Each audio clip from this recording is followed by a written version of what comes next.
Hi everyone, I'm Nancy McNally and we're on block 5 of just spooling around. But today, as you can see, I'm showing you my face because I wanted to tell you about one special little thing we're going to do at the end of the tutorial. So make sure you stay tuned so you can see it all. If you haven't downloaded your pattern already, go ahead and do this. Okay, so I'm going to move my instructions off to the side. Now we're going to start with our spool block small units. So let me get my pieces together. Now we're going to do the stitch and flip method. And today I'm using like a woven men's suit looking gray. And I pulled from my scraps. So this block is completely made from scraps. Again, I'm loving working with scraps. We're going to do the stitch and flip method. So you're going to draw a diagonal line from corner to corner.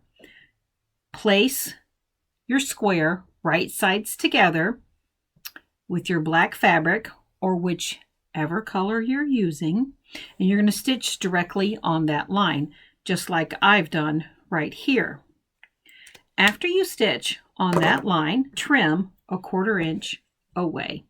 So I'm going to line my 1/4 inch registration line on my ruler, and I'm going to trim that extra off. So you're going to repeat the process on the other square so that it looks just like this. Now we're going to we've done the stitch.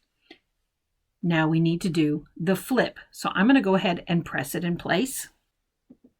So we have 2 of those units. Our next step, we're making a half square triangle. You're going to take and go right sides together with your 2 fabrics.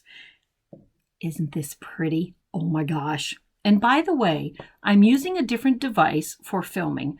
So I really would like it if you could let me know if this is a better picture than what the previous videos are. It's showing in my camera that it is a much better picture. Okay. Back to what we're doing. Right sides together. Draw a diagonal line from corner to corner. And then you're going to sew a 1/4 inch on either side of that drawn line. So while you're waiting, I'm going to sew mine.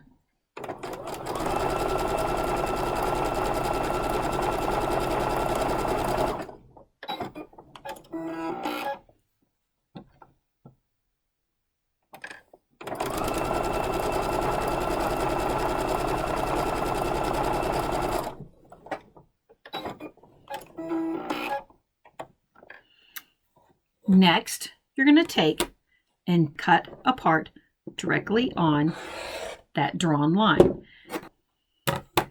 Next, you press, and we are going to press towards the darker color. Now in the pattern, I used, remember, black and white as my dark and light, and I would have pressed towards my darker color, which, whoops, in this case, or in my quilt, it was this piece because it was black, but in this one, it's going to be my K fabric.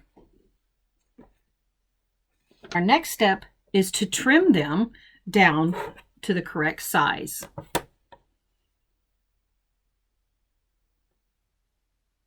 So anytime you're trimming, if you have a seam that goes on the diagonal, use the 45-degree line that is marked on your ruler for good alignment. All right, I'm going to rotate it one more time to make sure that I have it at the right size. Get that tail off there. Yep, very good. Okay, repeat the process and also trim your other one to the correct size. They've been trimmed to the correct size, and our next step is to lay our units out just like this. Oops. Okay. Isn't that cool? I love the deep dark colors of the K fabric with this gray. They just pop so nice. All right, we're going to move on to the next step, which is joining. We're going to make the whole spool, and then I get to show you the bonus. So stay tuned. Before you begin to join your units together to create the spool block, double check to make sure that each one is the correct size. It's in your pattern. Now, we're going to join our left and right strips and then our top and bottom strips to surround our spool block. Also, once you join all of these together, go ahead again and use your ruler to make sure the block is the correct size. Now we're going to go right sides together with our left and right strips. Join these, and I am hoping that I have, if I can find the foot pedal, there it goes. I am hoping I have enough bobbin to do this.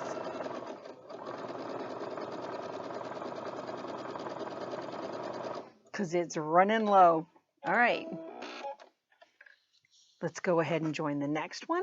Just have you sew along with me. Hopefully you're sewing these blocks as we're working on them. All right, we're going to join the other side. Oops. And then we'll add the top and bottom. Okay, now we're going to press, and you're going to press towards your left and right sides. Now let's add our top and bottom piece. We're getting there, we're getting done. As you can see, I finished my spool block.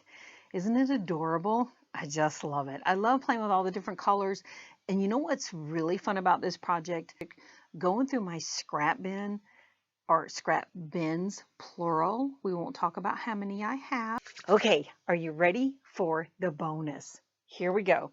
You're going to need, if you choose to do this, make a second one, or do you know what? Maybe you don't like this one and you want to make another one. So here's what I'm going to suggest. You're going to need a staple gun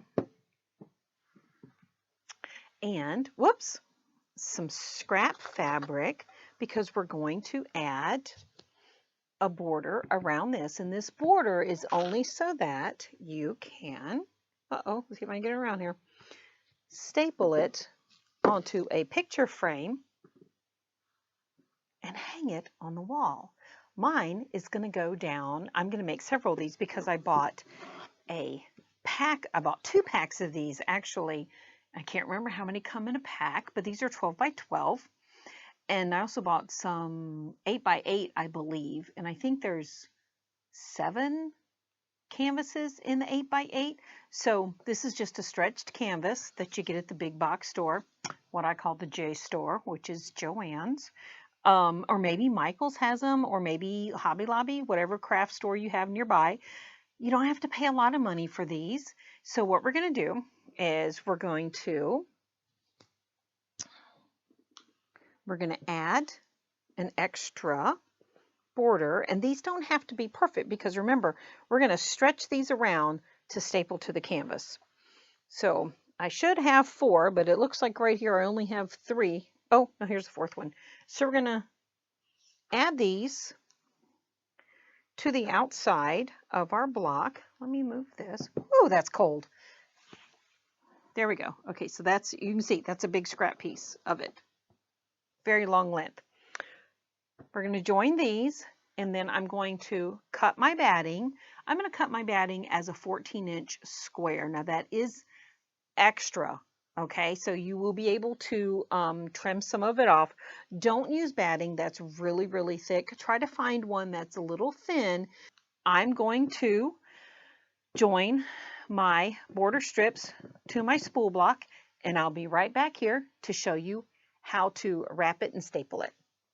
So we're ready to attach our spool block, or any block you wish, to our canvas, and I'm trying to pull off the threads.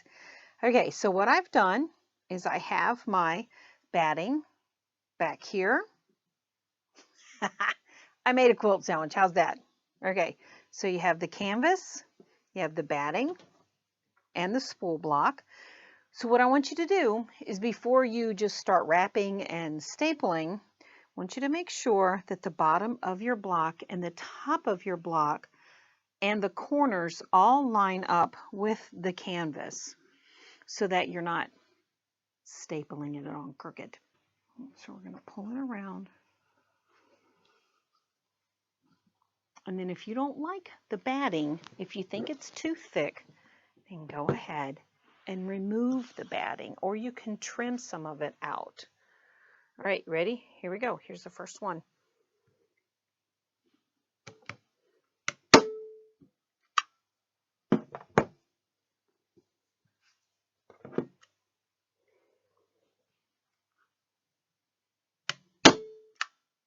Whew.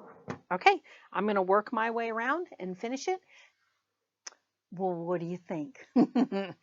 I did end up trimming some of my batting off because as I rolled it around and tried to fit these corners in nicely, it was just a little too bulky.